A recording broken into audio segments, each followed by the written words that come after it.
স্ত্রীদেরকে আল্লাহ কি দায়িত্ব দিয়েছে একটা ফ্যামিলিকে সুন্দর করতে, একটা দাম্পত্য জীবনকে সুন্দর করতে। স্ত্রীর এক নম্বর দায়িত্ব হচ্ছে she should make a comfort to her husband. স্ত্রীর উচিত স্বামীর জন্য ঘরটাকে প্রশান্তির নীড় বানিয়ে রাখা। কি বানিয়ে রাখা? প্রশান্তির নীড়।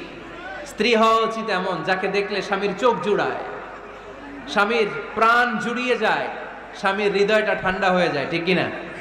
আর স্ত্রীর দিকে তাকালে যদি মেজাজ গরম হয়ে যায়, মেজাজ খিটখিটে হয়ে যায়, ঝামেলা আছে না নাই? ঝামেলা আছে। এজন্য মেহেরবানি করে আমাদের বোনরা যারা এমন কোনো কাজ করবেন না যেটা স্বামীর মেজাজকে খিটখিটে করে দেয়, কারণ আল্লাহ তাআলা আপনাদেরকে তৈরি করেছে লিতাসকুনু ইলাইহা, স্বামী আপনার কাছে গেলেই যেন তার হৃদয়টা প্রশান্ত হয়ে যায়, ঠিক কিনা? অনেক স্ত্রী আছে না জেনে না বুঝে স্বামীর সাথে এমন খিটখিটে মেজাজ দেখায় যেটা স্বামীর জন্য মেনে নেওয়া কষ্টকর।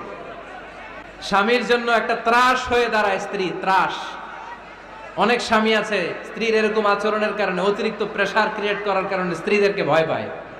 এজন্য বোনদেরকে বলবো লিতাসকুনু ইলাইহা, এমন ভাবে আপনি আপনার স্বামীর সামনে নিজেকে প্রেজেন্ট করেন যাকে আপনাকে দেখলে আপনার স্বামীর চোখ জুড়িয়ে যায়, হৃদয়টা প্রশান্ত হয়ে যায়, আপনাকে দেখলেই আপনাকে ভালোবাসতে মনে চায়, ঠিক কিনা? এজন্য রব্বুল আলামিন বলেন আমি নারীদেরকে তৈরি করেছি লিতাসকুনু ইলাইহা, যেন পুরুষেরা স্ত্রীদের সংস্পর্শ যখন পায় পুরুষদের হৃদয়টারে প্রশান্ত করে দেয়। কে? রব্বুল আলামিন বলেছেন খাদিজার জন্য জান্নাতে আমি এমন একটা ঘর বানিয়েছি যেই ঘরের মধ্যে কোনো বিশৃঙ্খলা নাই। খাদিজার জন্য জান্নাতে এমন একটা প্রাসাদ আমি বানিয়েছি যেই প্রাসাদের মধ্যে কোনো আওয়াজ নাই, কোনো কোলাহল নাই, কোনো বিশৃঙ্খলা নাই। কারণ খাদিজা আমার নবীকে এমন একটা ঘর উপহার দিয়েছে যেই ঘরের মধ্যে কোনো বিশৃঙ্খলা